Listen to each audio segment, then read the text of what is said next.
First Vijayawada ఉత్సవం launch అని చెప్పేద్దామని ఒకసారి ఫస్ట్ సభకు నమస్కారం. వేదికని అలంకరించిన పెద్దలు మాజీ ఉపరాష్ట్రపతి వెంకయ్యనాయుడు గారికి, ఈ కార్యక్రమానికి మా వెన్నింటి నిలిచి మమ్మల్ని ప్రోత్సహించిన మా యువనేత గౌరవ విద్యాశాఖ మంత్రి నారా లోకేష్ గారికి, వేదికనున్న మహామహులు పెద్దలు అందరికీ నా హృదయపూర్వక నమస్కారాలు, స్వాగతం. ఇవాళ ఉమ్మడి కృష్ణా జిల్లా ఎమ్మెల్యేలు, మంత్రులు, ఇన్ఛార్జి మంత్రి గారు, టూరిజం మంత్రి గారు అందరం కూడా గత నెల రోజుల నుంచి కష్టపడి విజయవాడ ఉత్సవ కార్యక్రమాన్ని మేము ప్రారంభిద్దాం.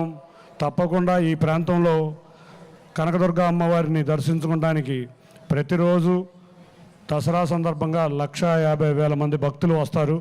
వచ్చిన సమయంలో భక్తులకి కళల రాజధాని, సాంస్కృతిక రాజధాని అయిన విజయవాడలో 2019 నుంచి కూడా ఒక్క సాంస్కృతిక కార్యక్రమం జరగలేదు.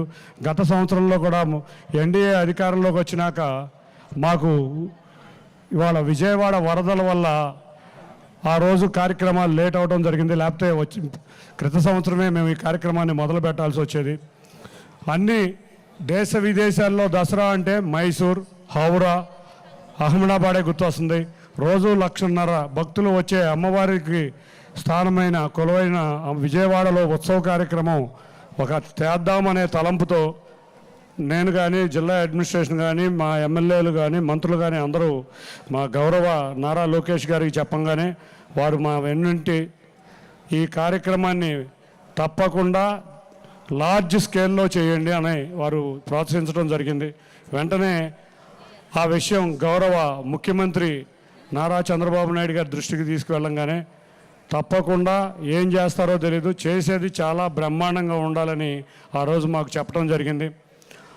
దాని ప్రకారం విజయవాడలో ప్రముఖులందరూ కలిసి వైబ్రెంట్ సొసైటీ ఆఫ్ విజయవాడ అని ఫామ్ అయ్యి, ఈ సొసైటీ ప్రభుత్వం సహాయంతో, ప్రభుత్వం అండదండలతో, విజయవాడ ప్రజల సహకారంతో, విజయవాడ ప్రజల చేత, విజయవాడ ప్రజల కోసం, అమ్మవారిని దర్శించే భక్తుల కోసం మన వంతుగా మనం కృషి చేద్దామని వాళ్ళందరూ గౌరవ మురళీకృష్ణ గారి ఆధ్వర్య అధ్యక్షుడిన సొసైటీ ఫామ్ చేసి, ఆ సొసైటీ వారు ఇవాళ విజయవాడ ఉత్సవ కార్యక్రమాన్ని ప్రారంభించడం జరిగింది. ఈ కార్యక్రమం మొత్తం 6 వేదికలుగా జరుగుతుంది. 1 తుమ్మలపల్లి కళాక్షేత్రం, 2 ఘంటసాల వారి Kalakshetram, 3 Punnami Ghat, 4 exhibition ground at Gollapudi, 5 indoor మన స్టేడియంలో హెలికాప్టర్ రైడ్స్ అవన్నీ కూడా పొద్దున్నే గౌరవ స్పోర్ట్స్ మినిస్టర్ గారి ద్వారా ప్రారంభించుకోవడం జరిగింది.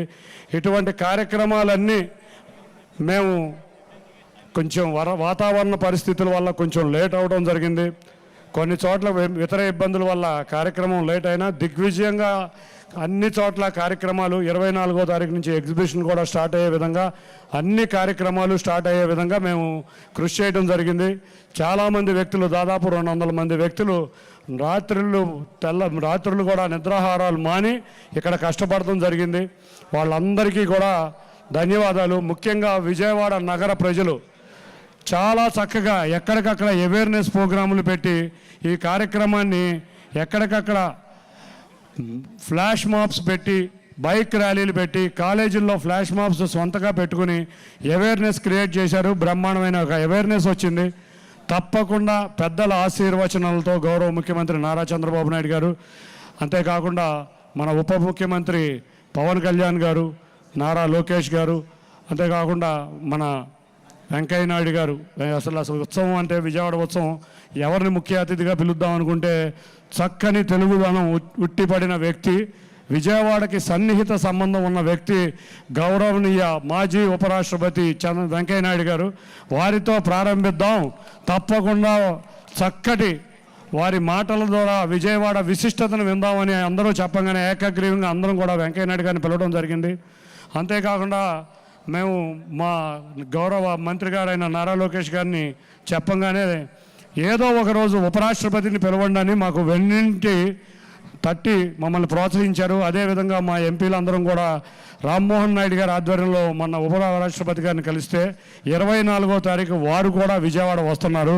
ఇట్లా ఎంతోమంది అతిథులు, 5 గవర్నర్లు, 8 మంది కేంద్ర మంత్రులు, రాష్ట్ర మంత్రులు అందరూ అతిథులుగా, ముఖ్య అతిథులుగా ఈ ఉత్సవాన్ని ఆశీర్వదిస్తానికి విజయవాడకు వస్తున్నారు.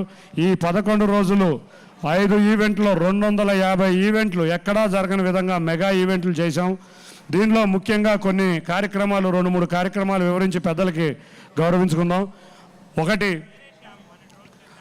దసరా వేషాలు, దసరా అటైర్స్తో Guinness book of world record ఎక్కే విధంగా స్టేడియం నుంచి ఎన్టీఆర్ సర్కిల్ వరకు సుమారు 2000 మంది కళాకారులతో 28వ తారీఖు గౌరవ ఉప ముఖ్యమంత్రి గారు వస్తారని చెప్పారు.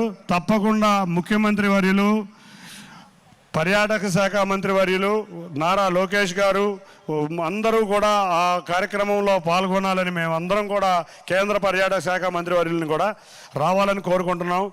తప్పకుండా వాళ్ళందరి దగ్గరికి వెళ్ళి ఆహ్వానం పలుకుదాం. ఒక కార్నివాల్, ఒక బందర్ రోడ్లో, ఎంజీ రోడ్లో ఒక కార్నివాల్ దసరా వేషాలతో చేసి విజయవాడ చరిత్ర గిన్నెస్ బుక్ ఆఫ్ వరల్డ్ రికార్డులో చాలా ఎక్కిని. తప్పకుండా ఈ కార్యక్రమం కూడా ఎక్కే విధంగా కృషి చేద్దాం. విజయవాడ ఉత్సవ్ అమ్మవారి ఆశీస్సులతో, కనకదుర్గ అమ్మవారి ఆశీస్సులతో విజయవాడ ప్రజలందరూ కూడా కోరుకునే ఉత్సవం. ఇవాళ చంద్రబాబు నాయుడు గారు ఒకటే మాట్లాడతారు, ఏ ఇజం లేదు, టూరిజం. ఇవాళ ఇటువంటి ఉత్సవం లాంటి కార్యక్రమాలు చేయటం వల్ల విజయవాడలో టూరిజం పెరగడటమే కాకుండా రేపు రాబోయే అమరావతికి మణిహారం లాగా ఈ విజయవాడ ఉత్సవం పనిచేస్తుంది. తప్పకుండా రేపు రాబోయే అమరావతి ఈ మణిహారం, అంతేకాకుండా అమరావతికి గేట్వే విజయవాడ. అమరావతి భాగమైన ఈ విజయవాడలో ఇటువంటి విశిష్ట కార్యక్రమాలు జరుపుకుని కళాకారుల్ని సన్మానించుకుని వారి కళల్ని మనం చూస్తా వాళ్ళని సత్కరించుకునే విధంగా ఈ కార్యక్రమాలు ఉండబోతున్నాయి. తప్పకుండా ఇక్కడ వచ్చిన ప్రతి ఒక్కరికి ధన్యవాదాలు తెలుపుకుంటా, వేదికను అలంకరించిన పెద్దలందరికీ కూడా ధన్యవాదాలు తెలుపుకుంటా, మమ్మల్ని ఆశీర్వదించి ఇంతవరకు తీసుకొచ్చిన ప్రతి ఒక్కరికి పేరు పేరున ధన్యవాదాలు తెలుపుకుంటా. విజయవాడ నగర ప్రజల తరఫున, విజయవాడ పార్లమెంటు ప్రజల తరఫున వేదికను అలంకరించిన పెద్దలందరికీ మరొక్కసారి ధన్యవాదాలు.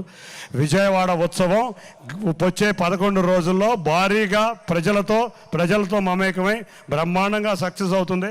తప్పకుండా మీ అందరి ఆశీర్వచనాలు మా విజయవాడ ప్రజల మీద ఉండాలని కోరుకుంటూ వచ్చిన అందరికీ కూడా ధన్యవాదాలు. Thank you. Thank you Shivanath గారు, థ్యాంక్ యూ సో మచ్. ముందుకు నడిపిస్తూ ఉన్నారనమాట ఎంపీ కేసినేని శివనాథ్ గారు ఈ కార్యక్రమాన్ని ఇంత వైభవంగా. అండ్ ఎస్, మరి నెక్స్ట్